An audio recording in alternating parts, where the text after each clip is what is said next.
Boo. So today, we're gonna be talking about fungi.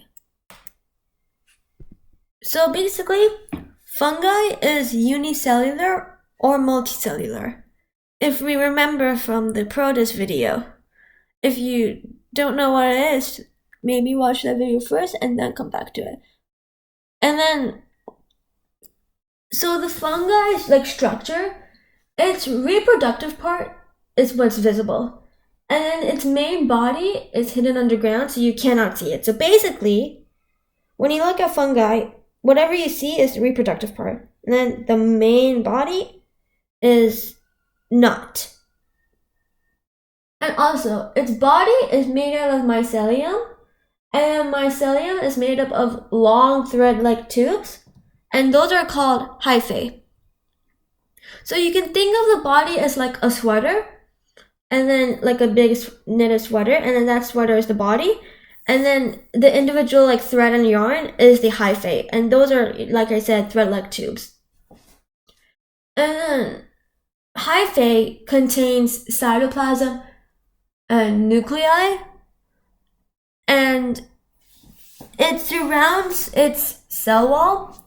And the fungi cell wall is made out of chitin, and then hyphae basically surrounds around it.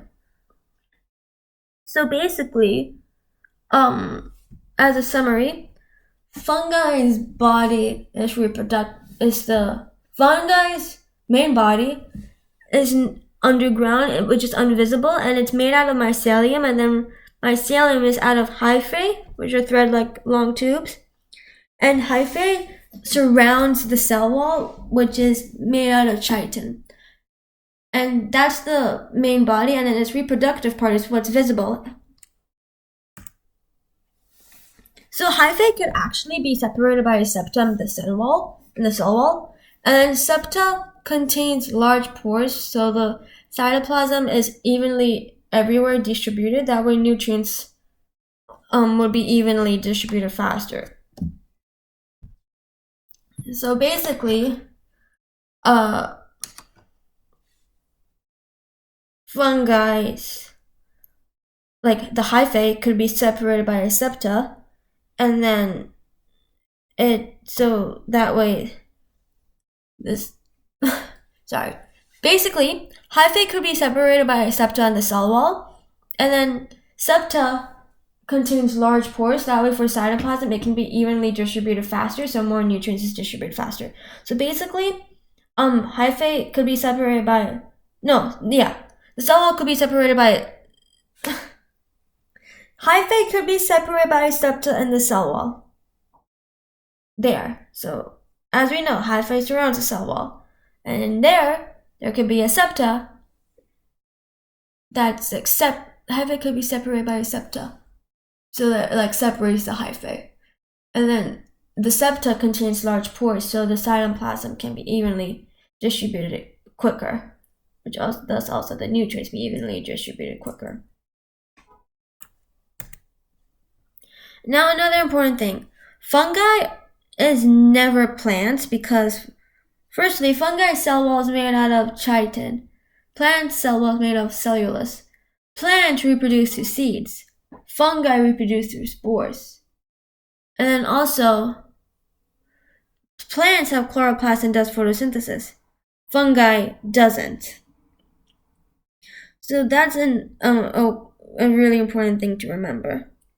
And then just to recall from here, so hyphae could be separated by a septa in the cell wall, and septa contains large pores for the cytoplasm to be evenly distributed. And then the nutrition. So all of them are heterotrophic. The most common mode of nutrition for fungi is heterotrophic. Most are saprophytes, meaning they absorb nutrients and decompose. And then there's some that are symbiosis and parasitic, meaning they live in a host cell and they can either benefit themselves and harm the host, or benefit the host and benefit themselves. So yeah, basically, a lot of them are heterotrophic, and then most are saprophytes, meaning they decompose, and then some could be parasitic or symbiotic. My bad. So now on how they actually have mode of nutrition. So fungi releases chemicals onto food, and then they break it down outside of their body. So basically, it releases chemicals onto food and then break it down outside of their body, and then they absorb the nutrients. And then fungi releases enzymes onto dead material to break it down into smaller nutrients. And then it passes through hyphae into cell wall, so it absorbs, and then any extra energy that fungi has, they store it as glycogen. So basically, it releases chemicals onto their body to break it down. And then they, absorb its nutrients. So basically, fungi releases chemicals onto food, and then they break it down outside of their body and absorb its nutrients. And then fungi also releases enzymes to break down the nutrients into smaller, onto dead material, to then break it down into smaller nutrients. And then that's absorbed through the hyphae into the cell wall, so it absorbs. And then the leftover would be glycogen. This is hard, I know. So basically, it breaks down, it releases chemicals onto food and then break it down outside their body and absorbs the nutrients. And then the nutrients passes through the hyphae in the cell wall. And then, no, sorry, it releases enzymes onto the dead material, so it breaks down into smaller nutrients, and then they absorb it through the hyphae in the cell wall, so it absorbs, and then they store leftover as glycogen. So basically, they release enzymes onto dead material and food to break it down to smaller, and it goes through the hyphae, and so it absorbs in the cell wall. And the leftover is glycogen. And then lastly, its structure. I like to think of this as ZAB. So we have the zygo, asco, and basido. And then the last, there ends in mycota. So zygo, aso, basido.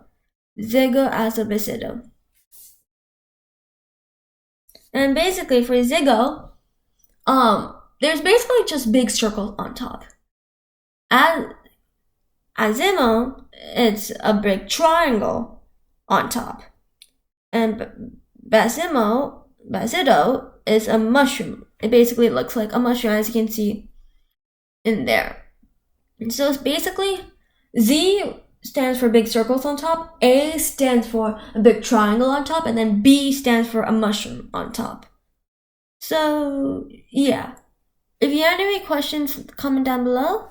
But in the meanwhile, peace.